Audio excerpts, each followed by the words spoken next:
Friends, എല്ലാവർക്കും നമ്മുടെ talent അക്കാഡമിയുടെ YouTube ക്ലാസ്സിലേക്ക് സ്വാഗതം. ഞാൻ അനശ്വര.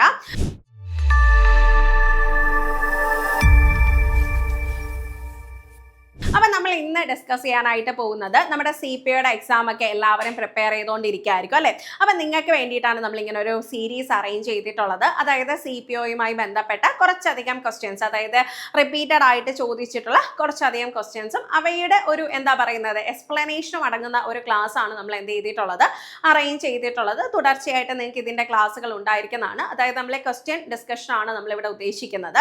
അതായത് ഇന്നത്തെ ക്ലാസ്സിൽ ഞാൻ ഒരു 3 ചോദ്യങ്ങൾ അവയുടെ എക്സ്പ്ലനേഷനിലേക്കാണ് പോകുന്നത്. നിങ്ങൾക്ക് ഞാനൊരു ടിപ്പ് തരാം കേട്ടോ. അതായത് നമ്മുടെ ക്വസ്റ്റ്യൻ പേപ്പർ വർക്ക്ഔട്ട് ചെയ്യുന്ന സമയത്ത് നിങ്ങൾ എപ്പോഴും ശ്രദ്ധിക്കേണ്ടത്, ഇപ്പം നമുക്ക് സ്പെഷ്യൽ ടോപ്പിക്കാണ്, നമുക്ക് ഏതൊരു യൂണിഫോം ഫോഴ്സിനെയും സംബന്ധിച്ച് നമ്മുടെ റാങ്ക് ലിസ്റ്റിലേക്ക് നമ്മളെ ഏറ്റവും മുന്നിലേക്ക് കൊണ്ടുവരുന്ന ഒരു നമ്മുടെ റാങ്ക് മേക്കിംഗ് എന്നൊക്കെ പറയുന്ന രീതിയിൽ നമ്മൾ റാങ്ക് ലിസ്റ്റിൽ എത്രത്തോളം മുന്നോട്ട് വരും എന്ന് തീരുമാനിക്കുന്നത് നമ്മുടെ സ്പെഷ്യൽ ടോപ്പിക്കിന് എത്ര മാർക്ക് നേടുന്നു എന്നുള്ളത് അടിസ്ഥാനമാക്കിയാണ്. അപ്പം നിങ്ങൾ CPOയുമായി ബന്ധപ്പെട്ട അല്ലെങ്കിൽ ഏതൊരു യൂണിഫോം ഫോഴ്സ് ആയിക്കോട്ടെ അതുമായി ബന്ധപ്പെട്ട ക്വസ്റ്റ്യൻ ആൻസേഴ്സ് വർക്കൗട്ട് ചെയ്യുന്ന സമയത്ത് നിങ്ങൾ ശ്രദ്ധിക്കേണ്ട കാര്യങ്ങളുണ്ട്. ഒന്നാമത്തെ കാര്യം, ഒരു ക്വസ്റ്റ്യൻ വർക്കൗട്ട് ചെയ്യുമ്പോൾ കൃത്യമായിട്ട് അത് വായിക്കുക, നന്നായിട്ട് വായിക്കുക. രണ്ടാമത്തെ കാര്യം എന്ന് പറയുന്നത് അതിൻ്റെ ഓപ്ഷൻസ് വായിച്ചതിന് ശേഷം ഓപ്ഷൻസ് വായിച്ചിട്ട് നമുക്ക് എന്തായാലും ശരി ഉത്തരം അറിയാമായിരിക്കും, അല്ലെങ്കിൽ നമ്മൾ റെഫർ ചെയ്ത് കണ്ടുപിടിക്കും. ഈ ശരി ഉത്തരം മാത്രം പഠിച്ച് അല്ലെങ്കിൽ ശരി ഉത്തരത്തിൻ്റെ മാത്രം എക്സ്പ്ലനേഷൻ നോക്കി നിങ്ങൾ പോകരുത്. നിങ്ങൾ ചെയ്യേണ്ടത്, നിങ്ങളുടെ കയ്യിൽ ഒരു ക്വസ്റ്റ്യൻ കിട്ടി, ആ ക്വസ്റ്റ്യൻ്റെ ആൻസർ ഏതാണോ അല്ലെങ്കിൽ ആ ക്വസ്റ്റ്യനുമായി ബന്ധപ്പെട്ട ഫാക്ട്സ് നിങ്ങൾ പഠിക്കുക. കൂടാതെ തന്നെ ആ ക്വസ്റ്റ്യന് 4 ഓപ്ഷനുകൾ ഇല്ലേടാ, ആ 4 ഓപ്ഷനുകളും എന്തുമായി ബന്ധപ്പെട്ടതാണ് എന്നുള്ള കാര്യങ്ങൾ കൂടെ ഡിസ്കസ് ചെയ്യുകയാണെന്നുണ്ടെങ്കിൽ നമുക്ക് ഈസി ആയിട്ട് സിലബസ് കവർ ചെയ്യാനും പറ്റും, അല്ലെങ്കിൽ ഇമ്പോർട്ടൻ്റ് ആയിട്ട് ചോദ്യങ്ങൾ വരാൻ സാധ്യതയുള്ള ഭാഗങ്ങൾ നമുക്ക് പഠിച്ചു തീർക്കാനും സാധിക്കും. അത്തരത്തിലാണ് നമ്മൾ ഈ ഒരു ക്ലാസ് അറേഞ്ച് ചെയ്തിട്ടുള്ളത്. അപ്പം ഈ ഒരു ക്ലാസ്സിന് തുടർച്ചയായിട്ട് നിങ്ങൾക്ക് ലഭിക്കുന്നതിന് വേണ്ടിയിട്ട് നമ്മുടെ ടാലന്റ് അക്കാഡമിയുടെ യൂട്യൂബ് ചാനൽ നിങ്ങൾ എന്തായാലും ഒന്ന് സബ്സ്ക്രൈബ് ചെയ്തേക്കൂ. അതുപോലെ തന്നെ ഈ ഒരു വീഡിയോയുടെ താഴെയായിട്ട് നമ്മൾ ഈ ഒരു CPOയുടെ ചെയ്യുന്നുണ്ട്, കുറച്ച് ഫ്രീ മെറ്റീരിയൽസ് നമ്മുടെ സ്ഥിരം വ്യൂവേഴ്സിന് വേണ്ടിയിട്ട് നമ്മുടെ കുട്ടികൾക്കായിട്ട് നമ്മൾ കൊടുക്കുന്നുണ്ട്. അപ്പോൾ അതിനായിട്ടൊരു ലിങ്ക് താഴെ കൊടുത്തിട്ടുണ്ട്. ആ ലിങ്കിൽ ക്ലിക്ക് ചെയ്തിട്ട് നിങ്ങൾക്ക് ഡയറക്റ്റ് ആയിട്ട് ഈ ഫ്രീ മെറ്റീരിയൽസ് ചെയ്യാനായിട്ട് സാധിക്കും, ഡൗൺലോഡ് ചെയ്തെടുക്കാനായിട്ട് സാധിക്കും. അപ്പോൾ എല്ലാവരും സബ്സ്ക്രൈബ് ചെയ്യാൻ മറക്കണ്ട. ഞാൻ ഈ ഒരു ക്ലാസ്സിലേക്ക് പോവാണ് കേട്ടോ. അപ്പോൾ 3 ക്വസ്റ്റ്യൻസ് ആണുള്ളത്. അതിൽ ആദ്യത്തെ ക്വസ്റ്റ്യൻ ഇതാണ് കേട്ടോ. ഫസ്റ്റ് ക്വസ്റ്റ്യൻ നമുക്കൊന്ന് നോക്കാം. എന്താണ് ക്വസ്റ്റ്യൻ? ഭാരതീയ നാഗരിക് സുരക്ഷാ സംഹിത 2023. ഭാരതീയ സുരക്ഷാ നാഗരിക് സംഹിത എന്താണ്? നമ്മുടെ BNSS ആണ് അല്ലേ. BNSS എന്ന് പറഞ്ഞാൽ എന്താണ്? നമുക്ക് കുറച്ച് പേർക്ക് ഫെമിലിയർ അല്ലായിരിക്കും. അതായത് നമ്മുടെ CRPCക്ക് പകരം അല്ലേ, കോഡ് ഓഫ് ക്രിമിനൽ പ്രൊസീജിയർ എന്ന് പറയുന്ന ഒരു നിയമസംഹിത ഇവിടെ ഉണ്ടായിരുന്നു അല്ലേ. അപ്പം അതിന് പകരമായിട്ട് വന്ന ഒരു നിയമസംഹിതയാണ് ഇതെന്ന് പറയുന്നത് BNSS എന്ന് പറയുന്നത്, ഭാരതീയ നാഗരിക് സുരക്ഷാ സംഹിത 2023 എന്ന് പറയുന്നത്. BNSS മാത്രമല്ല, IPCക്ക് പകരം BNS വന്നിട്ടുണ്ടായിരുന്നു, CRPCക്ക് പകരം BNSS വന്നു. ഇനി അതുപോലെ തന്നെ നമ്മുടെ എവിഡൻസ് ആക്ടിന് പകരം ഭാരതീയ സാക്ഷ്യ അധിനിയം BSAയും വന്നിട്ടുണ്ടായിരുന്നു. അപ്പം നമ്മുടെ ക്വസ്റ്റ്യൻ എന്ന് പറയുന്നത് BNSS വന്നിട്ടുള്ള ക്വസ്റ്റ്യൻ ആണ്. നമുക്ക് നോക്കാം. ഭാരതീയ നാഗരിക് സുരക്ഷാ സംഹിത 2023 പ്രകാരം സമൻസ് കൈപ്പറ്റേണ്ട വ്യക്തിയെ കണ്ടെത്താൻ കഴിയാത്ത സാഹചര്യത്തിൽ പകരം സമൻസ് കൈപ്പറ്റാവുന്നത് ആർക്ക് എന്നുള്ളതാണ് നമ്മുടെ ക്വസ്റ്റ്യൻ എന്ന് പറയുന്നത്. അപ്പൊ നമ്മുടെ ക്വസ്റ്റ്യൻ ശ്രദ്ധിക്കുക. ഭാരതീയ നാഗരിക് സുരക്ഷാ സംഹിത പ്രകാരം നമ്മൾ സമൻസുമായി ബന്ധപ്പെട്ട കാര്യങ്ങളൊക്കെ പഠിച്ചിട്ടുണ്ടാവും അല്ലെ. അപ്പൊ സമൻസ്, അതായത് ആ വ്യക്തിയെ ആർക്കാണോ സമൻസ് ചെയ്യപ്പെട്ടിട്ടുള്ളത് ആ വ്യക്തിയെ നമുക്ക് കണ്ടെത്താൻ സാധിച്ചില്ല എങ്കിൽ നമ്മൾ ആരുടെ കയ്യിലായിരിക്കാം ഈ സമൻസ് കൈമാറുന്നത് എന്നാണ് ചോദ്യം എന്ന് പറയുന്നത്. ഒന്ന് നോക്കിക്കേടെ, ആർക്കായിരിക്കും നമ്മൾ സമൻസ് കൊടുക്കുന്നത്? അതിൽ നമുക്ക് നോക്കാം. ഓപ്ഷൻ എ എന്ന് പറയുന്നത് അദ്ദേഹത്തോടൊപ്പം താമസിക്കുന്ന കുടുംബത്തിലെ പ്രായപൂർത്തിയായ പുരുഷാംഗത്തിന്. ബി എന്ന് പറയുന്നത് അദ്ദേഹത്തോടൊപ്പം താമസിക്കുന്ന കുടുംബത്തിലെ പ്രായപൂർത്തിയായ അംഗത്തിന്. ഇനി നമ്മൾ പറയുന്നു സി എന്ന് പറയുന്നത് അദ്ദേഹത്തോടൊപ്പം താമസിക്കുന്ന വേലക്കാരൻ ഉൾപ്പെടുന്ന ഏതൊരു വ്യക്തിക്ക്. ഡി എന്ന് പറയുന്നത് മറ്റാർക്കും കൈപ്പറ്റാനായിട്ട് സാധിക്കത്തില്ല എന്നുള്ളതാണ്. അപ്പൊ നിങ്ങളൊന്ന് മനസ്സിലാക്കിക്കേ, ഇതിൽ ഏതായിരിക്കാം നമ്മുടെ ശരിയായ ആൻസർ എന്ന് പറയുന്നത്? ഒന്ന് നോക്കിക്കേ, പലരുടെയും മനസ്സിൽ ആൻസർ വന്നിട്ടുണ്ടാകും. നമ്മുടെ ശരിയായിട്ടുള്ള ആൻസർ എന്ന് പറയുന്നത് ഓപ്ഷൻ ബി ആണ്. അദ്ദേഹത്തിനോടൊപ്പം താമസിക്കുന്ന കുടുംബത്തിലെ പ്രായപൂർത്തിയായ അംഗത്തിന് ലിംഗമൊന്നും പറയുന്നില്ല അല്ലെ, പുരുഷ അംഗം എന്നൊന്നും നമ്മുടെ BNSS പറയുന്നില്ല എന്ന് കൃത്യമായിട്ട് ഓർമ്മിച്ച് വെച്ചിരിക്കുക. അദ്ദേഹത്തിനോടൊപ്പം താമസിക്കുന്ന കുടുംബത്തിലെ പ്രായപൂർത്തിയായ അംഗത്തിനാണ് നമ്മൾ എന്ത് ചെയ്യുന്നത്, സമൻസ് കൈമാറുന്നത് എന്ന് മനസ്സിലാക്കി വെക്കാം. ഇനി നമുക്ക് സമൻസുമായി ബന്ധപ്പെട്ട കുറച്ച് ഇമ്പോർട്ടൻസ് പോയിന്റ്സിലേക്ക് നമുക്കൊന്ന് നോക്കാം. നിശ്ചിത ദിവസം നിശ്ചിത സമയം കോടതി മുമ്പാകെ ഹാജരാകണമെന്ന് നിർദ്ദേശിച്ചുകൊണ്ട് ഒരു വ്യക്തിക്ക് കോടതി അയക്കുന്ന നോട്ടീസാണ് ഇതെന്ന് പറയുന്നത് സമൻസ് എന്ന് പറയുന്നത്. അപ്പൊ എന്താണ് സമൻസ് എന്ന് ചോദിച്ചു കഴിഞ്ഞാൽ എന്താ പറയുന്നത്, ഒരു നിശ്ചിത ദിവസം, എന്താണ് ഒരു നിശ്ചിത ദിവസം ഒരു നിശ്ചിത സമയം എവിടെ ഹാജരാകണം, കോടതി മുമ്പാകെ ഹാജരാകണം എന്ന് നിർദ്ദേശിച്ചുകൊണ്ട് ഒരു വ്യക്തിക്ക് കോടതി അയക്കുന്ന നോട്ടീസിനെയാണ് നമ്മൾ എന്തെന്ന് പറയുന്നത്, സമൻസ് എന്ന് പറയുന്നത്. സമൻസ് എന്നത് കൊണ്ട് ഉദ്ദേശിക്കുന്നത്. ഇനി നമ്മൾ പറയുന്നു ലിഖിതമായതും. സമൻസ് എപ്രകാരമുള്ളതായിരിക്കും, ലിഖിതമായതും 2 പകർപ്പുകൾ ഉള്ളതായിരിക്കും. ഒന്നാമത്തെ റിട്ടൺ ആയിരിക്കും അല്ലേ, അത് റിട്ടൺ ആയിരിക്കും. അതായത് ലിഖിതമായതും 2 പകർപ്പുകൾ വീതമുള്ളതും കോടതിയുടെ അധ്യക്ഷത വഹിക്കുന്ന ഉദ്യോഗസ്ഥൻ, അതായത് കോടതിയുടെ അധ്യക്ഷത വഹിക്കുന്ന പ്രിസൈഡിംഗ് ഓഫീസർ ആരാണോ അദ്ദേഹം എന്ത് ചെയ്തിട്ടുണ്ട്, ഉദ്യോഗസ്ഥനോ അല്ലെങ്കിൽ ഹൈക്കോടതി അതത് സമയം ചട്ടം വഴി നിർദ്ദേശിക്കുന്ന മറ്റുദ്യോഗസ്ഥനോ ഒപ്പിട്ടതും കോടതി മുദ്ര ഉള്ളതുമായിരിക്കണം. അപ്പൊ അത് ശ്രദ്ധിക്കുക, കോടതി മുദ്രയുള്ളതുമായിരിക്കും. അപ്പൊ സമൻസ് എന്ന് പറയുന്നത് ലിഖിതമായതാണ്, 2 പകർപ്പുകൾ ഉള്ളതാണ്, കോടതിയുടെ അധ്യക്ഷത വഹിക്കുന്ന ഉദ്യോഗസ്ഥൻ എന്ത് ചെയ്തിരിക്കും, ഒപ്പിട്ടതും കോടതിയുടെ മുദ്രയുള്ളതുമായിരിക്കും എന്തെന്ന് പറയുന്നത് സമൻസ് എന്ന് പറയുന്നത്. ഇനി ഇത് ഇലക്ട്രോണിക് ഫോമിൽ വരാം എന്നുള്ളത് കൂടെ നിങ്ങൾ എന്തായാലും ഒന്ന് മനസ്സിൽ വെച്ചേക്കാം. അപ്പൊ നമ്മൾ എന്താണ് സമൻസ് എന്ന് പറഞ്ഞു അല്ലെ, ഒരു നിശ്ചിത ദിവസം ഒരു നിശ്ചിത സമയം കോടതി മുമ്പാകെ ഹാജരാകണം എന്ന് കോടതി എന്ത് ചെയ്യുന്ന ഒരാൾക്ക് കൊടുക്കുന്ന നോട്ടീസിനെയാണ് സമൻസ് എന്ന് പറയുന്നത്. 2 കോപ്പികൾ ഉണ്ടായിരിക്കും, ലിഖിതമായവയായിരിക്കും, കോടതിയുടെ മുദ്രയുണ്ടാകും, കോടതിയുടെ പ്രിസൈഡിംഗ് ഓഫീസർ ആരാണോ അദ്ദേഹത്തിന്റെ ഒപ്പും അതിലുണ്ടായിരിക്കും എന്നുള്ളതാണ്. ഇനി നമ്മൾ പറയുന്നു ഒരു പോലീസ് താമസിക്കുന്നവരുണ്ടാകാം. അപ്പൊ ഈ സമൻസ് കൈമാറാൻ പോകുന്നവർ എന്ത് ചെയ്തിരിക്കണം, ഈ വ്യക്തിക്ക്, അതായത് നമ്മൾ ആർക്കാണോ സമൻസ് കൊടുക്കാൻ പോകുന്നത് ആ വ്യക്തിക്കും നിലവിൽ നമ്മൾ കാണുന്ന വ്യക്തിയുമായിട്ടുള്ള ബന്ധമൊന്നും എന്ത് ചെയ്യണം, നമ്മൾ അന്വേഷിക്കണം. അതായത് വേലക്കാരൻ്റെയോ വേലക്കാരിയുടെയോ കയ്യിൽ നമുക്ക് എന്ത് ചെയ്യാൻ പറ്റത്തില്ല, സമൻസ് സർവ് ചെയ്തിട്ട് വരാനായിട്ട് സാധിക്കത്തില്ല. അങ്ങനെ സർവ് ചെയ്താൽ തന്നെ അത് വാലിഡ് ആയിരിക്കില്ല എന്നുള്ള കാര്യം എന്ത് ചെയ്യുക, മനസ്സിലാക്കി വെക്കുക. ഇനി ഉദ്യോഗസ്ഥൻ ആവശ്യപ്പെട്ടാൽ ഒരു കോപ്പിക്ക് പുറത്ത് അത് കൈപ്പറ്റിയതായിട്ട് ഒപ്പിട്ട് തിരികെ നൽകുകയും വേണം. സാധാരണ രീതിയിൽ കൊണ്ടുവരുന്ന ഉദ്യോഗസ്ഥൻ ആര് തന്നെ ആയാലും അവരെന്ത് ചെയ്യും, ഈ പറയുന്ന ഒരു കോപ്പിയിൽ ഒപ്പിട്ട് തരാനായിട്ട് ആവശ്യപ്പെടുക തന്നെ ചെയ്യും. 2 കോപ്പി ഉണ്ടെന്ന് പറഞ്ഞില്ലേ സമൻസിന്, അപ്പൊ 2 കോപ്പിയിൽ ഏതെങ്കിലും ഒരു കോപ്പിയുടെ പുറത്ത് നമ്മൾ എന്ത് ചെയ്യണം, ഒപ്പിട്ട് കൊടുക്കേണ്ടതായിട്ട് വരും. 2 കോപ്പിയിൽ ഏതെങ്കിലും ഒരു കോപ്പിയുടെ പുറത്ത് നമ്മൾ എന്ത് ചെയ്യണം, ഒപ്പിട്ട് കൊടുക്കേണ്ടതായിട്ട് വരും. അതായത് നമ്മൾ സമൻസ് കൈപ്പറ്റി എന്നുള്ള രീതിയിൽ.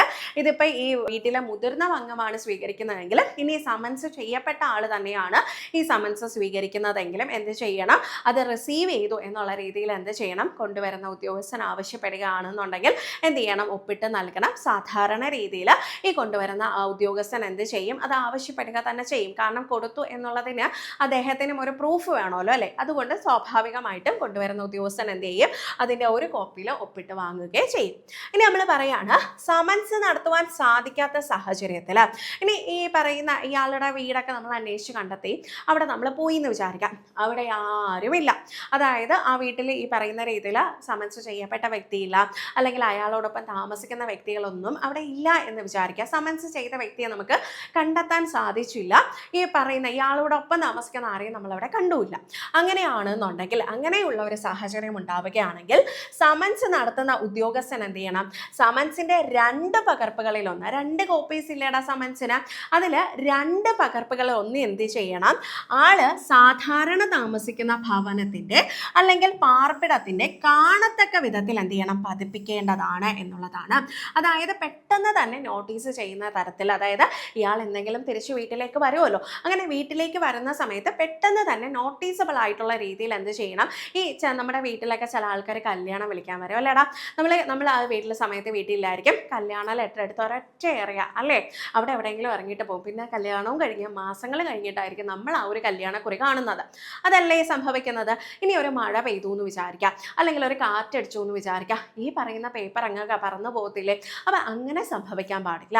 അപ്പം അതുകൊണ്ടാണ് നമ്മൾ പറയുന്നത് എന്താണ്, ഈ പറയുന്ന സമൻസിൻ്റെ ഒരു കോപ്പി എന്ത് ചെയ്യണം, അത് അയാൾ സാധാരണ താമസിക്കുന്ന ഭവനത്തിൻ്റെ അല്ലെങ്കിൽ പാർപ്പിടത്തിൻ്റെ കാണത്തക്ക ഏതെങ്കിലും ഭാഗത്ത് നന്നായിട്ട് തന്നെ കൃത്യമായിട്ട് എന്ത് ചെയ്യുക, ഒന്ന് പതിപ്പിച്ച് വെക്കുക. കാരണം അയാൾ എപ്പോൾ വന്നാലും അത് പെട്ടെന്ന് കാണത്തക്ക രീതിയിൽ എന്ത് ചെയ്യുക, ഒന്ന് പതിപ്പിച്ച് വെക്കുക എന്നുള്ളതാണ് നമ്മൾ അവിടെ എന്ത് ചെയ്യുന്നത്, ഉദ്ദേശിക്കുന്നത്. ഇനി നമ്മൾ പറയുന്നു, അപ്പോൾ ഇതൊക്കെ നമ്മൾ നോർമൽ സിറ്റുവേഷൻസിലാണ് പറയുന്നത്. ഇനി സമൻസ് നമുക്ക് നൽകേണ്ടത്, സമൻസ് സർവ് ചെയ്യേണ്ടത് ഏതെങ്കിലും ഒരു സർക്കാർ ഉദ്യോഗസ്ഥനാണെന്നിരിക്കെ, ഏതെങ്കിലും ഒരു സർക്കാർ ഉദ്യോഗസ്ഥനെയാണ് കോടതി എന്ത് ചെയ്യുന്നത്, കോടതിയുടെ ഒരു ആവശ്യത്തിന്, ഒരു കേസിൻ്റെ ആവശ്യത്തിന്, എന്തിനോ ആയിക്കോട്ടെ, അവരെന്ത് ചെയ്യുന്നു, ഈ പറയുന്ന കോടതിയിലേക്ക് വിളിപ്പിക്കുന്നത്, സമൻസ് ചെയ്യുന്നത് എന്ന് വിചാരിക്കാം. അങ്ങനെയാണെന്നുണ്ടെങ്കിൽ സമൻസ് സാധാരണഗതിയിൽ എങ്ങനെയാണ് സർവ് ചെയ്യപ്പെടുന്നത്, എങ്ങനെയാണ് കൊടുക്കുന്നത് എന്ന് നമുക്ക് നോക്കാം. സമൻസ് നൽകേണ്ടത് സർക്കാർ സർവീസിലുള്ള വ്യക്തിക്കാണെന്നുണ്ടെങ്കിൽ അയാൾ ജോലി ചെയ്യുന്ന സ്ഥാപനത്തിലെ മേധാവിക്ക്, അതായത് സർക്കാർ സർവീസ് ആയാലും നിങ്ങൾക്ക് അറിയാലോ, ഏതൊരു ജോലി ആയാലും അതിനൊരു സുപ്പീരിയർ ഓഫീസർ ഉണ്ടായിരിക്കും അല്ലേ. ഇപ്പം എനിക്കും മുകളിലൊരു സുപ്പീരിയർ ഓഫീസർ ഉണ്ടായിരിക്കും. അപ്പം എല്ലാ ജോലിക്കും അയാൾക്ക് മുകളിലിരിക്കുന്ന ഏതെങ്കിലും ഒരു സുപ്പീരിയർ ഓഫീസർ ഉണ്ടാവും. അപ്പം ഇയാൾ ഒരു സർക്കാർ ജീവനക്കാരനാണെന്നുണ്ടെങ്കിൽ നമ്മൾ എന്ത് ചെയ്യണം, അയാളെ സമൻസ് ചെയ്യേണ്ട ഒരു സാഹചര്യം ഉണ്ടാവുകയാണെങ്കിൽ അയാളുടെ മേലുദ്യോഗസ്ഥൻ ആരാണോ അയാൾക്ക് സമൻസിൻ്റെ 2 പകർപ്പുകൾ എന്ത് ചെയ്യും, സാധാരണയായിട്ട് അയച്ചു കൊടുക്കും. അങ്ങനെ അയച്ചു കൊടുത്തു കഴിഞ്ഞാൽ ഈ പറയുന്ന ഓഫീസ് മേധാവിയുടെ കയ്യിൽ 2 സമൻസുകളും കിട്ടിയാലോ, അതിൽ ഒരു സമൻസ് എന്ത് ചെയ്യണം, ഈ പ്രസ്തുത ഉദ്യോഗസ്ഥനെ, ആരാണോ ഈ പറയുന്ന സമൻസ് ചെയ്യപ്പെട്ട വ്യക്തി, അയാളെ എന്ത് ചെയ്യണം, വിളിച്ചു വരുത്തിയിട്ട് എന്ത് ചെയ്യണം, അയാളുടെ കയ്യിൽ ഈ പറയുന്ന സമൻസ് എന്ത് ചെയ്യണം, വെച്ചു കൊടുക്കണം. ഈ പറയുന്ന ഓഫീസ് മേധാവി എന്ത് ചെയ്യണം, പ്രസ്തുത ഉദ്യോഗസ്ഥൻ എന്ത് ചെയ്യണം, സമൻസ് നൽകുകയും ഒരു പകർപ്പിൻ്റെ പുറത്ത് അത് കൈപ്പറ്റിയതായി ഒപ്പിട്ട് വാങ്ങി കോടതിയിലേക്ക് തിരികെ അയക്കേണ്ടതുമാകുന്നു. അപ്പം നിങ്ങൾ ശ്രദ്ധിക്കുക, ഈ പറയുന്ന ഓഫീസ് മേധാവിക്ക് നമ്മൾ എന്ത് ചെയ്യുന്നു, സമൻസിൻ്റെ 2 കോപ്പികളും അയച്ചു കൊടുക്കും. 2 കോപ്പിയും ആരുടെ കയ്യിൽ കിട്ടി, ഓഫീസ് മേധാവിയുടെ കയ്യിൽ കിട്ടി. അപ്പോൾ പുള്ളി എന്ത് ചെയ്യുമെന്ന് ചോദിച്ചു കഴിഞ്ഞാൽ അതിൽ ഒരു കോപ്പി എന്ത് ചെയ്യും, ഈ പറയുന്ന ഉദ്യോഗസ്ഥനെ ഏൽപ്പിക്കും. അതായത് തനിക്കെതിരെ ഒരു സമൻസ് വന്നിട്ടുണ്ട് എന്നുള്ള രീതിയിൽ എന്ത് ചെയ്തു, അദ്ദേഹത്തിനെ ഏൽപ്പിക്കുകയും മറ്റൊരു കോപ്പിയിലിടാ, ആ കോപ്പിയുടെ മേൽ ഇയാളിത് വാങ്ങിയിട്ടുണ്ട്, ഇയാളിത് കൈപ്പറ്റിയിട്ടുണ്ട് എന്നുള്ള രീതിയിൽ പുള്ളിയെ കൊണ്ട് ഒപ്പിട്ട് വാങ്ങി അതെന്ത് ചെയ്യും, തിരിച്ച് കോടതിയിലേക്ക് തന്നെ അയക്കുകയും ചെയ്യും. അങ്ങനെ അത് തിരിച്ച് കോടതിയിലേക്ക് എത്തുമ്പോൾ നമുക്ക് മനസ്സിലാവും എന്താണ്, സമൻസ് പ്രോപ്പറായിട്ട് സർവ് ചെയ്യപ്പെട്ടു എന്നുള്ള കാര്യം എന്ത് ചെയ്യും, മനസ്സിലാകും എന്നുള്ളതാണ്. അപ്പം നിങ്ങൾ ഇത്രയും കാര്യങ്ങളെങ്കിലും ബേസിക് ആയിട്ട് സമൻസുമായി ബന്ധപ്പെട്ട് പഠിച്ചിരിക്കണം. സമൻസുമായി ബന്ധപ്പെട്ട് വരുന്ന BNSSലെ സെക്ഷനുകൾ ഒരുപാടുണ്ട്. ഞാനിവിടെ സെക്ഷൻസ് ഓരോന്നായിട്ട് എടുത്ത് പറയാതെ സമൻസുമായി റിലേറ്റ് ചെയ്ത് വരുന്ന അല്ലെങ്കിൽ എക്സാം ഓറിയൻറ്റഡ് ആയിട്ട് നമുക്ക് സ്റ്റേറ്റ്മെൻറ്റ് ടൈപ്പായിട്ടൊക്കെ ചോദിക്കാൻ സാധ്യതയുള്ള വളരെ ഇമ്പോർട്ടൻ്റ് ആയിട്ടുള്ള പോയിന്റ്സ് മാത്രമേ ഞാനിവിടെ ഉൾപ്പെടുത്തിയിട്ടുള്ളൂ. അപ്പം നിങ്ങൾ അത് കൃത്യമായിട്ടൊന്ന് പഠിക്കുക. സമൻസ് സാധാരണ രീതിയിൽ നമുക്ക് ക്വസ്റ്റ്യൻസ് വരാൻ സാധ്യതയുള്ള, നമുക്ക് പ്രതീക്ഷിക്കാൻ സാധ്യതയുള്ള ഒരു ഭാഗം തന്നെയാണ് എന്ന് മനസ്സിലാക്കി വെക്കുക. ഇനി നമുക്ക് അടുത്തതിലേക്ക് വരാം. BNSSന് രാഷ്ട്രപതിയുടെ അംഗീകാരം ലഭിച്ചതെന്ന് നമ്മുടെ ഭാരതീയ നാഗരിക് സുരക്ഷാ സംഹിത അല്ലേ, അതാണ് നമ്മുടെ BNSS എന്ന് പറയുന്നത്. ഈ BNSSന് എന്നാണ് രാഷ്ട്രപതിയുടെ അംഗീകാരം ലഭിക്കുന്നത്, എന്നാണ് രാഷ്ട്രപതിയുടെ അംഗീകാരം ലഭിക്കുന്നത് എന്ന് ചോദിച്ചു കഴിഞ്ഞാൽ ഓപ്ഷൻസ് കൊടുത്തിട്ടുണ്ട്. നിങ്ങളൊന്ന് നോക്കിക്കേ. 2023 ഡിസംബർ 25, 2023 ഡിസംബർ 12, 2023 ഡിസംബർ 21, 2023 ഡിസംബർ 24. കുറച്ച് കൺഫ്യൂസിങ് ആണ്, പക്ഷെ പഠിക്കാൻ ഈസിയാണ്. ഒരിക്കലെങ്കിലും പഠിച്ചിട്ടുള്ളവർക്ക് ആൻസർ മനസ്സിലായിട്ടുണ്ടാകും. ഏതാണ് 2023 ഡിസംബർ 25? അതൊരു ക്രിസ്മസ് രാത്രിയായിരുന്നു അല്ലേ, അതായത് അതൊരു ക്രിസ്മസ് ദിനമായിരുന്നു. നമുക്ക് ഓർമ്മിക്കാൻ എളുപ്പമുള്ള ഒരു സംഭവമാണ്. BNSS ആയിക്കോട്ടെ, BNS ആയിക്കോട്ടെ, BSA ആയിക്കോട്ടെ, ഇതിനൊക്കെ രാഷ്ട്രപതിയുടെ അംഗീകാരം ലഭിക്കുന്നത് എപ്പോഴാണ്? നമ്മുടെ 2023 ഡിസംബർ 25-നാണ്. പഠിക്കാൻ എളുപ്പമില്ലേ? അപ്പോൾ 2023 ഡിസംബർ 25-നാണ് നമ്മുടെ ഭാരതീയ നാഗരിക് സുരക്ഷാ സംഹിതയ്ക്ക് എന്ത് ലഭിക്കുന്നത്? ഈ പറയുന്ന രീതിയിൽ രാഷ്ട്രപതിയുടെ അംഗീകാരം എന്ത് ചെയ്യുന്നത്, ലഭിക്കുന്നത് എന്ന് മനസ്സിലാക്കി വെക്കാം. ഇനി നമുക്ക് നോക്കാം. അതുമായി ബന്ധപ്പെട്ട കുറച്ച് ഡേറ്റ്സ് ഞാൻ കൊടുത്തിട്ടുണ്ട്. നമ്മൾ ഏതൊരു ആക്ട് പഠിക്കുമ്പോഴും ഏതൊരു നിയമം പഠിക്കുമ്പോഴും നമ്മളതിൽ ബേസിക് ആയിട്ട് പഠിച്ചിരിക്കേണ്ട കാര്യമാണ്. അത് എന്നാണ് ലോകസഭയിൽ അവതരിപ്പിച്ചത്, എന്നാണ് രാജ്യസഭയിൽ അവതരിപ്പിച്ചത്. നിങ്ങൾക്കറിയാം, ഒരു നിയമം ഉണ്ടാകണമെങ്കിൽ എന്ത് ചെയ്യണം? പാർലമെൻറ്റിൻ്റെ ഇരുസഭകളിലും അത് അവതരിപ്പിക്കപ്പെടണം. രാജ്യസഭയിലും ലോകസഭയിലും അത് അവതരിപ്പിച്ച് അത് പാസ്സാക്കണം. രാജ്യസഭയിലെയും ലോകസഭയിലെയും മെമ്പേഴ്സ് അത് പാസ്സാക്കണം. പിന്നെ അത് നമ്മൾ രാഷ്ട്രപതിയുടെ അംഗീകാരത്തിനായിട്ട് അയക്കും. അങ്ങനെ രാഷ്ട്രപതി അതിന് ഒപ്പുവെച്ചതിന് ശേഷമാണ് അതൊരു നിയമമായിട്ട് മാറുന്നത്. അതുവരെ അതെന്താണ്? ഒരു ബില്ലായിട്ട് നമുക്ക് കൺസിഡർ ചെയ്യാനായിട്ട് സാധിക്കത്തുള്ളൂ. അപ്പം നമ്മുടെ BNSS നിലവിൽ വന്നതുമായി ബന്ധപ്പെട്ട് വരുന്ന അതിൻ്റെ ഒരു ഹിസ്റ്റോറിക്കലായിട്ട് വരുന്ന കുറച്ച് ഡേറ്റ്സ് നമുക്കൊന്ന് നോക്കാം. ഏതൊക്കെയാണ്? BNSS 2023 ബില്ല് ലോകസഭയിൽ അവതരിപ്പിച്ചത് എന്ന് ചോദിച്ചു കഴിഞ്ഞാൽ പറയുക 2023 ഓഗസ്റ്റ് മാസം 11-ാം തീയതി. ദിവസം ഏതാണ്? 2023 ഓഗസ്റ്റ് 11-നാണ് BNSSുമായി ബന്ധപ്പെട്ടിട്ട് വരുന്ന ബില്ല് നമ്മൾ എന്ത് ചെയ്യുന്നത്? അവതരിപ്പിക്കുന്നത്. ഇനി ആരാണ് അവതരിപ്പിച്ചതെന്ന് ചോദിച്ചു കഴിഞ്ഞാൽ നമ്മുടെ കേന്ദ്ര ആഭ്യന്തര മന്ത്രിയായിരുന്ന അമിത് ഷായാണ്. അതാണ് അമിത് ഷായാണ് എന്ത് ചെയ്തിട്ടുള്ളത്? നമ്മൾ ഈ പറയുന്ന BNSSുമായി ബന്ധപ്പെട്ട ബില്ല് എന്ത് ചെയ്തിട്ടുള്ളത്? നമ്മുടെ ഇതിൽ ലോകസഭയിൽ അവതരിപ്പിച്ചത്. ഇനി ലോകസഭയിൽ ഈ ബില്ല് അവതരിപ്പിച്ചതിന് ശേഷം 2023 ഓഗസ്റ്റ് 11-ന്, അതായത് ബില്ല് എന്നാണോ അവതരിപ്പിച്ചത് അതേ ദിവസം തന്നെ കേട്ടോ, ബില്ല് എന്നാണോ അവതരിപ്പിച്ചത് അതേ ദിവസം തന്നെ the standing committee on home അഫയേഴ്സിലേക്ക് നമ്മൾ എന്ത് ചെയ്തിട്ടുണ്ടായിരുന്നു? ഈ ഒരു ബില്ല്, ഈ ബില്ല് മാത്രമല്ല നമ്മുടെ BNSS, BSA ഈ 3 ബില്ലുകളും നമ്മൾ എന്ത് ചെയ്തിട്ടുണ്ടായിരുന്നു? പരിശോധനയ്ക്കായിട്ട് എന്ത് ചെയ്തിട്ടുണ്ടായിരുന്നു?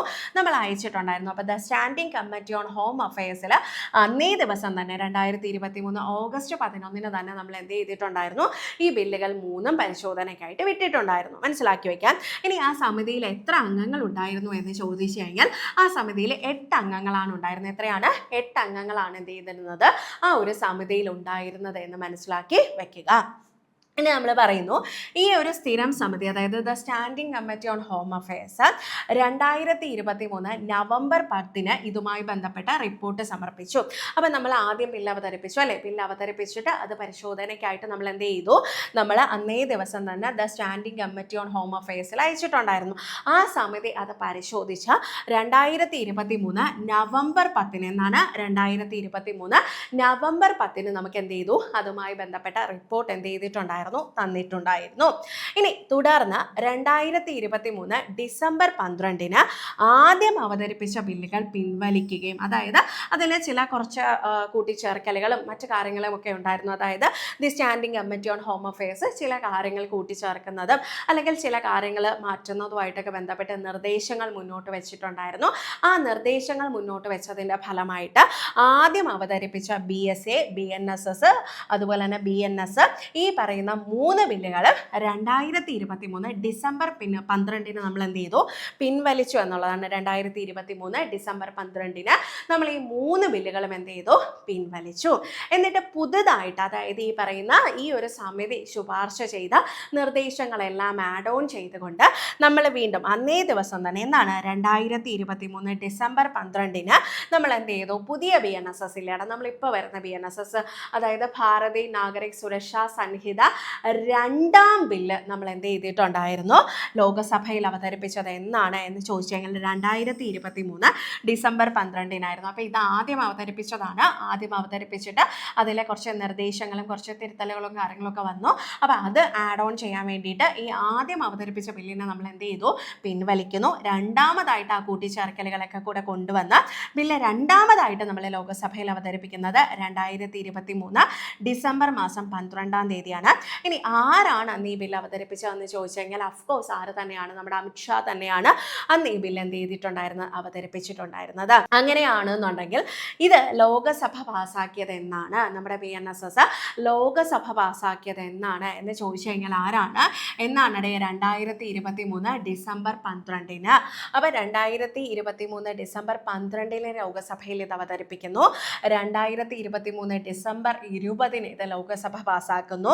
തൊട്ടടുത്ത ദിവസം നമ്മുടെ രാജ്യസഭ, അതായത് 2023 ഡിസംബർ 21 തൊട്ടടുത്ത ദിവസം തന്നെ എന്ത് ചെയ്യുന്നുണ്ട്, നമ്മുടെ രാജ്യസഭയിലും എന്ത് ചെയ്യുന്നുണ്ട്, ഈ ഒരു ബില്ല് പാസ്സാക്കുന്നുണ്ട് എന്ന് മനസ്സിലാക്കി വെക്കാം.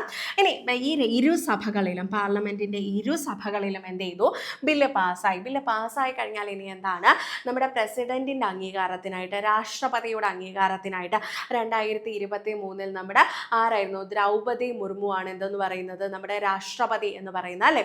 അപ്പം രാഷ്ട്രപതിയുടെ അംഗീകാരത്തിനായിട്ട് നമ്മൾ എന്ത് ചെയ്തു, ഈ ഒരു ബില്ല് അയക്കുന്നു. അങ്ങനെ 2023 ഡിസംബർ 25 ഒരു ക്രിസ്മസ് ദിനത്തിൽ അല്ലേ, 2023 ഡിസംബർ 25 ഇതിൽ പ്രസിഡന്റിന് അംഗീകാരം ലഭിക്കുന്നു അല്ലേ, അതായത് പ്രസിഡന്റ് അതിൽ ഒപ്പുവെക്കുന്നു.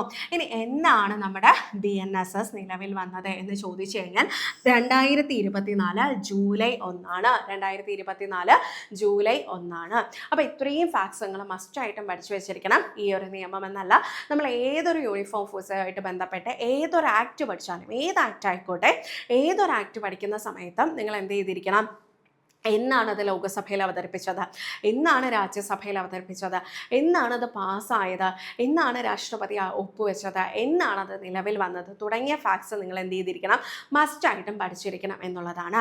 ഇനി നമുക്ക് ലാസ്റ്റ് ക്വസ്റ്റ്യനിലേക്ക് വരാം. ഏതാണ് നമ്മുടെ ലാസ്റ്റ് ക്വസ്റ്റ്യനിലേക്ക് വരാം. നമ്മുടെ ലാസ്റ്റ് ക്വസ്റ്റ്യൻ എന്ന് പറയുന്നത് വാറന്റ് കേസ് എന്നാണ്. നമ്മുടെ 3 ക്വസ്റ്റ്യൻസ് ആണ് ഡിസ്കസ് ചെയ്യുന്നത്. അപ്പോൾ നമ്മൾ മൂന്നാമത്തെ ക്വസ്റ്റ്യനിലേക്ക് നമ്മൾ വരികയാണ്. വാറന്റ് കേസ് എന്നതിൻ്റെ നിർവചനം ഉൾക്കൊള്ളുന്ന BNSS സെക്ഷൻ ഏതാണ് വാറന്റ് കേസ് എന്നതിൻ്റെ, അതായത് ഏതൊരു നിയമവും പഠിക്കുന്ന സമയത്തും ഏകദേശം എനിക്ക് തോന്നുന്നു ഓൾമോസ്റ്റ് എല്ലാ നിയമത്തിലും സെക്ഷൻ 2 അതിൻ്റെ സബ് ക്ലോസുകളിലുമായിട്ടായിരിക്കും എന്ത് ചെയ്യുന്നത്, നിർവചനങ്ങൾ വരുന്നത്. എന്തിനാണ് ഈ നിർവചനങ്ങൾ കൊടുത്തിരിക്കുന്നത്, ഏതൊരു നിയമമായാലും ആ നിർവചനം കൊടുത്തിരിക്കുന്നത് ആ നിയമത്തിൽ ഈ പറയുന്ന വാക്ക് എന്തർത്ഥത്തിൽ ഉപയോഗിക്കുന്നു എന്നുള്ളത് ബേസ് ചെയ്തിട്ടായിരിക്കും. ചിലപ്പോൾ നമ്മൾ ഈ പറയുന്ന വാക്കുകൾക്ക് ഡിക്ഷണറിയിൽ ഒരു മീനിങ് ഉണ്ടായിരിക്കും, പക്ഷെ നിയമത്തിൽ അതേ മീനിങ് ആയിരിക്കത്തില്ല ഉണ്ടാകുന്നത്. അപ്പം ഉണ്ടാകാൻ സാധ്യതയുള്ള കോംപ്ലിക്കേഷൻസ് ഒഴിവാക്കാൻ വേണ്ടിയിട്ടാണ് നമ്മൾ ഏതൊരു നിയമവും നിർമ്മിക്കുമ്പോഴും അതിൻ്റെ മിക്കപ്പോഴും അതിൻ്റെ സെക്ഷൻ 2 അതിൻ്റെ സബ് ക്ലോസുകളിലുമായിട്ട് എന്ത് ചെയ്തിട്ടിരിക്കും, ഇതിൽ നമ്മൾ ഉപയോഗിച്ചിരിക്കുന്ന വാക്കുകളുടെ നിർവചനങ്ങൾ കൊടുത്തിരിക്കും. അതായത് ഇത് ഈ അർത്ഥത്തിലാണ് ഉപയോഗിക്കുന്നത് എന്നുള്ള നിർവചനങ്ങൾ കൊടുത്തിരിക്കും. അങ്ങനെ നമ്മുടെ BNSSൽ നമ്മളടുത്ത് ചോദിക്കുകയാണ്, വാറന്റ് കേസ് എന്നുള്ളതിൻ്റെ നിർവചനം ഉൾക്കൊള്ളുന്ന BNSSന്റെ സെക്ഷൻ ഏത് എന്നാണ് ചോദിച്ചിട്ടുള്ളത്. സെക്ഷൻസ് കൊടുത്തിട്ടുണ്ട്. ഓപ്ഷൻ എ എന്ന് പറയുന്നത് സെക്ഷൻ 2 ക്ലോസ് 1 ക്ലോസ് സി ആണ്. ബി എന്ന് പറയുന്നത് സെക്ഷൻ 2 ക്ലോസ് 1 ക്ലോസ് ഇസഡ് ആണ്. സി എന്ന് പറയുന്നത് സെക്ഷൻ 2 ക്ലോസ് 1 ക്ലോസ് വൈ ആണ്. ഇനി ഡി എന്ന് പറയുന്നത് സെക്ഷൻ 2 ക്ലോസ് 1 ക്ലോസ് ഡി ആണ്. ഒന്ന് ഓർമ്മിച്ച് നോക്കിക്കേടെ, ഏത് സെക്ഷനിലാണ് നമ്മുടെ വാറന്റ് കേസിനെ കുറിച്ച് പറയുന്നത്, ഒന്ന് ആലോചിച്ച് നോക്കിക്കേ, ഏതിലാണ് വാറന്റ് കേസിനെ കുറിച്ച് പറയുന്നത്, ഏതിലാണ് പറയുന്നത്, നമ്മുടെ സെക്ഷൻ 2 ക്ലോസ് 1 ക്ലോസ് ഇസഡിലാണ് ഇതിനെക്കുറിച്ച് പറയുന്നത്, നമ്മുടെ വാറന്റ് കേസിനെ കുറിച്ച് പറയുന്നത്. നമ്മുടെ ഈ ക്വസ്റ്റ്യനിലാണെന്നുണ്ടെങ്കിൽ നമ്മുടെ ഏതാണ്, ഓപ്ഷൻ ബിയിലാണ് കേട്ടോ. ഓപ്ഷൻ ബിയിലാണ് ഇതിനെക്കുറിച്ച് പറയുന്നത്, നമ്മുടെ വാറന്റ് കേസിനെ കുറിച്ച് പറയുന്നത്. അപ്പം നമുക്ക് ആ 4 ഓപ്ഷൻസ് നമുക്ക് ജസ്റ്റ് ഒന്ന് നോക്കാം. ആ 4 ഓപ്ഷനുകളാണ് പറയുന്നത്. ഈ 4 മാത്രമല്ല നമുക്ക് പഠിക്കാനുള്ള നിർവചനങ്ങൾ ഒട്ടനേകമുണ്ട്. എന്നാലും ഞാൻ ഇതിൻ്റെ 4 ഓപ്ഷൻസ് ജസ്റ്റ് ഒന്ന് നിങ്ങൾക്ക് എക്സ്പ്ലെയിൻ ചെയ്യാം. സെക്ഷൻ 2 ക്ലോസ് 1 ക്ലോസ് ഇസഡൊക്കെ നമ്മൾ സ്മോൾ ലെറ്റർ ആണ് എഴുതുന്നത്. വാറന്റ് കേസ് എന്ന് പറഞ്ഞാൽ എന്താണ്, വധശിക്ഷയോ ജീവപര്യന്തമോ 2 വർഷത്തിൽ കഴിയുന്ന തടവ് ശിക്ഷയോ ലഭിക്കാവുന്ന ഒരു കുറ്റകൃത്യത്തെ സംബന്ധിക്കുന്ന കേസിനെയാണ് നമ്മൾ എന്തെന്ന് പറയുന്നത്, വാറന്റ് കേസ് എന്ന് പറയുന്നത്. അപ്പം എന്താണ് വാറന്റ് കേസ് എന്ന് നിങ്ങളുടെ അടുത്ത് ആരെങ്കിലും ചോദിച്ചാൽ മനസ്സിലാക്കി വെക്കുക. വധശിക്ഷ ലഭിക്കുന്നതോ അല്ലെങ്കിൽ ജീവപര്യന്തം ലഭിക്കുന്നതോ അല്ലെങ്കിൽ 2 വർഷത്തിൽ കവിയുന്ന, അപ്പം അത് ഓർമ്മിച്ച് വെച്ചിരിക്കുക. പലർക്കും നമ്മൾ ഈ 3 വർഷം എന്നുള്ളത് ഓർമ്മയിൽ കിടക്കും. അപ്പോൾ വാറന്റ് കേസിൻ്റെ കാര്യത്തിലാണെങ്കിൽ അത് 2 വർഷമാണ് കേട്ടോ. അപ്പം വധശിക്ഷയോ ജീവപര്യന്തമോ 2 വർഷത്തിൽ കവിയുന്ന തടവ് ശിക്ഷയോ ലഭിക്കുന്ന ഒരു കുറ്റത്തെ സംബന്ധിക്കുന്ന കേസിനെയാണ് നമ്മൾ എന്തെന്ന് പറയുന്നത്, വാറന്റ് കേസ് എന്ന് പറയുന്നത്. ഇനി അതിനെക്കുറിച്ച് പറയുന്ന അല്ലെങ്കിൽ അതിനെക്കുറിച്ച് എന്താണ് പറയുന്ന ഡെഫിനിഷൻ, അതിൻ്റെ നിർവചനം എവിടെയാണ് ഉൾക്കൊള്ളുന്നത് ചോദിച്ചു കഴിഞ്ഞാൽ സെക്ഷൻ 2 ക്ലോസ് 1 ക്ലോസ് ഇസഡിലാണ് എന്ന് മനസ്സിലാക്കി വെക്കാം. ഇനി നമുക്ക് നോക്കാം സെക്ഷൻ 2 ക്ലോസ് 1 ക്ലോസ് വൈ നമ്മുടെ ഓപ്ഷനിൽ ഉണ്ടായിരുന്ന ഒരു ഓപ്ഷനാണ്, ക്വസ്റ്റ്യനിൽ ഉണ്ടായിരുന്ന ഒരു ഓപ്ഷനാണ് സെക്ഷൻ 2 ക്ലോസ് 1 ക്ലോസ് വൈ. അതിൽ എന്തിനെ കുറിച്ചാണ് പറയുന്നത്? വിക്ടിമിനെ കുറിച്ച് പറയുന്നു. ഒരു ഇര എന്നുള്ളത് കൊണ്ട് എന്താണ് ഉദ്ദേശിക്കുന്നതെന്ന് പറയുന്നു. ഇര എന്നാൽ പ്രതിയുടെ മേൽ കുറ്റം ചുമത്തപ്പെട്ടിട്ടുള്ള പ്രവൃത്തിയുടെ ഫലമായിട്ട് എന്തെങ്കിലും ഒരു നഷ്ടമോ ഹാനിയോ സംഭവിച്ച വ്യക്തി എന്നുള്ളതാണ്. ഹാനി സംഭവിച്ച വ്യക്തിയുടെ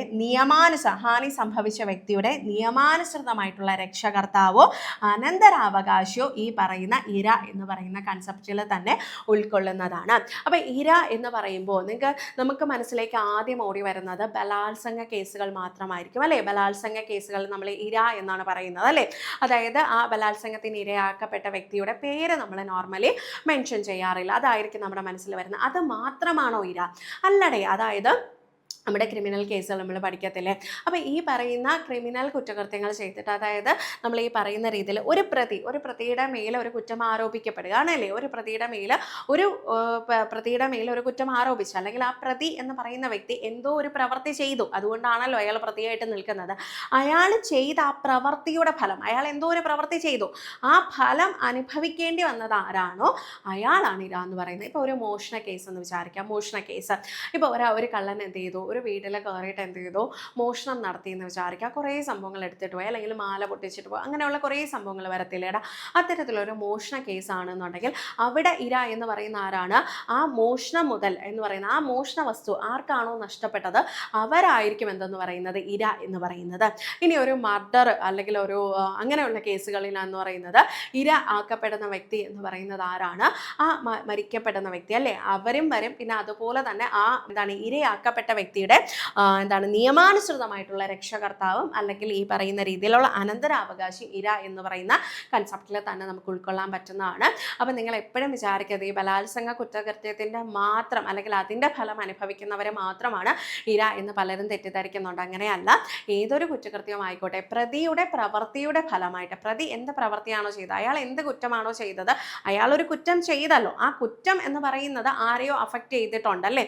അത് ആരെയോ അഫക്റ്റ് ചെയ്യും. അപ്പോഴാണ് അത് നമ്മളൊരു കുറ്റകൃത്യമായിട്ട് കൺസിഡർ ചെയ്യുന്നത്. അപ്പം ആ കുറ്റകൃത്യത്തിന് ആരാണോ ഇരയായിട്ടുള്ളത് അവരാണ് എന്തെന്ന് പറയുന്നത് ഇര എന്നതുകൊണ്ട് നമ്മൾ എന്ത് ചെയ്യുന്നത് ഉദ്ദേശിക്കുന്നത്. അപ്പം അതിനെ പറയുന്ന സെക്ഷൻ 2 ക്ലോസ് 1 ക്ലോസ് വൈയിലാണ് നമ്മൾ വിക്ടിം എന്നുള്ളതിനുള്ള നിർവചനം നൽകുന്നത്. ഇനി നമ്മൾ പറയുന്നു സെക്ഷൻ 2 ക്ലോസ് 1 ക്ലോസ് സി. അതിലാണ് നമ്മൾ ബെയിലബിൾ ഒഫൻസിനുള്ള, ജാമ്യം ലഭിക്കുന്ന കുറ്റകൃത്യങ്ങൾക്കുള്ള അല്ലെങ്കിൽ ജാമ്യം അനുവദിക്കേണ്ട കുറ്റകൃത്യങ്ങൾക്കുള്ള നിർവചനം വരുന്നത് സെക്ഷൻ 2 ക്ലോസ് 1 ക്ലോസ് സിയിലാണ്. അതിലെന്താണ് പറയുന്നത് നോക്കാം. ജാമ്യം അനുവദിക്കേണ്ട ഒരു കുറ്റകൃത്യം എന്ന് പറഞ്ഞാൽ എന്താണ്? ജാമ്യം അനുവദിക്കേണ്ടതായിട്ട്, അതായത് ജാമ്യം അനുവദിക്കണം എന്നുള്ള രീതിയിൽ നമ്മുടെ BNSSലെ 1-ാം പട്ടികയിൽ കാണിച്ചിരിക്കുന്ന കുറ്റകൃത്യങ്ങളെല്ലാം എന്താണ്? അതായത് ജാമ്യം അനുവദിക്കണം എന്ന നിലയിൽ BNSSലെ 1-ാം പട്ടികയിൽ അനുവദിച്ചിരിക്കുന്ന അല്ലെങ്കിൽ 1-ാം പട്ടികയിൽ കാണിച്ചിരിക്കുന്നതൊക്കെയും എന്ത് തന്നെയാണ്? ബെയിലബിൾ ഒഫൻസ് ആണ്. ഇനി നിലവിലുള്ള മറ്റേതെങ്കിലും ഒരു നിയമപ്രകാരം, അതായത് ഒരുപാട് നിയമസംഹിതകളില്ലേ, അപ്പം നിലവിലുള്ള മറ്റേതെങ്കിലും ഒരു നിയമപ്രകാരവും എന്താണ്? ബെയിലബിൾ ആണ് എന്ന് പറഞ്ഞിട്ടുള്ള ഒഫൻസും എന്താണ്? ജാമ്യം അനുവദിക്കുന്ന കുറ്റകൃത്യമാണ്. അപ്പോൾ നിങ്ങൾ മനസ്സിലാക്കി വെക്കുക, എന്താണ് ബെയിലബിൾ ഒഫൻസ് എന്ന് ചോദിച്ചു കഴിഞ്ഞാൽ ജാമ്യം അനുവദിക്കേണ്ടതായിട്ട് BNSSലെ 1-ാം പട്ടികയിൽ പറഞ്ഞിരിക്കുന്ന കുറ്റകൃത്യങ്ങൾ. ഇനി അതുപോലെ തന്നെ നിലവിലുള്ള മറ്റേതെങ്കിലും ഒരു നിയമപ്രകാരം, ഒരുപാട് നിയമമില്ലേ, പോക്സോ ഉണ്ട്, NDPS ആക്ട് ഉണ്ട്, കേരള പോലീസ് ആക്ട് ഉണ്ട്, അങ്ങനെ കുറേ നിയമങ്ങളുണ്ട് അല്ലേ, അബ്കാരി ആക്ട് ഉണ്ട്, അങ്ങനെ പല നിയമങ്ങളുണ്ട്. അപ്പോൾ ഈ പറയുന്നിരിക്കുന്ന നിയമങ്ങളിൽ കുറേ കുറ്റകൃത്യങ്ങളെ കുറിച്ച് പറയുമല്ലോ, അതിൽ അത് ബെയിലബിൾ ആണോ അല്ലയോ എന്നുള്ളതും പറഞ്ഞിട്ടുണ്ടായിരിക്കും. അപ്പോൾ അങ്ങനെ നിലവിലുള്ള മറ്റേതെങ്കിലും ഒരു നിയമപ്രകാരം ബെയിലബിൾ ആയിട്ട് ജാമ്യം അനുവദിക്കേണ്ടതായിട്ട് പറയുന്ന കുറ്റകൃത്യങ്ങളും ബെയിലബിൾ ഒഫൻസ് എന്ന് പറയുന്ന രീതിയിലാണ് നമ്മൾ അർത്ഥമാക്കുന്നത് എന്ന് മനസ്സിലാക്കി വെക്കാം. ഇനി ഈ പറയുന്ന ബെയിലബിൾ ഒഫൻസസിൻ്റെ കേസിൽ, എല്ലാ കേസസിലും അല്ല, ബെയിലബിൾ ഒഫൻസസിൻ്റെ കേസിൽ ബെയില് ലഭിക്കുക എന്ന് പറയുന്നത് ആ വ്യക്തിയുടെ അവകാശമായിട്ട് തന്നെയാണ് നമ്മൾ എന്ത് ചെയ്യുന്നത്? കൺസിഡർ ചെയ്യുന്നത്. ബെയിലബിൾ ഒഫൻസസിൻ്റെ കേസിലാണ് കേട്ടോ. ബെയിലബിൾ ഒഫൻസസിൻ്റെ കേസിൽ അത് ലഭിക്കുക എന്ന് പറയുന്ന, ജാമ്യം ലഭിക്കുക എന്ന് പറയുന്ന അയാളുടെ ഒരു അവകാശത്തിൻ്റെ ഭാഗമായിട്ട് നമ്മൾ കൺസിഡർ ചെയ്യുന്നുണ്ട്. ഇനി സെക്ഷൻ 2 ക്ലോസ് 1 ക്ലോസ് ജി ഏതാണ്? Section 2 close 1 close G cognisable offences എന്താണ് എന്നുള്ള നിർവചനം നൽകുന്ന വകുപ്പാണ് ഏതെന്ന് പറയുന്നത് സെക്ഷൻ 2 ക്ലോസ് 1 ക്ലോസ് ജി എന്ന് പറയുന്നത്. BNSSലെ 1-ാം പട്ടിക അനുസരിച്ചോ BNSSലെ ഒന്നാം പട്ടിക അനുസരിച്ചോ നിലവിലുള്ള മറ്റേതെങ്കിലും ഒരു നിയമം അനുസരിച്ചോ ഒരു പോലീസ് ഉദ്യോഗസ്ഥന് വാറന്റ് കൂടാതെ അറസ്റ്റ് ചെയ്യാൻ കഴിയുന്ന കുറ്റകൃത്യത്തെയാണ് നമ്മൾ എന്തെന്ന് പറയുന്നത് കോഗ്നിസബിൾ കുറ്റകൃത്യം അല്ലെങ്കിൽ കോഗ്നിസബിൾ ഒഫൻസ് എന്ന് പറയുന്നത്.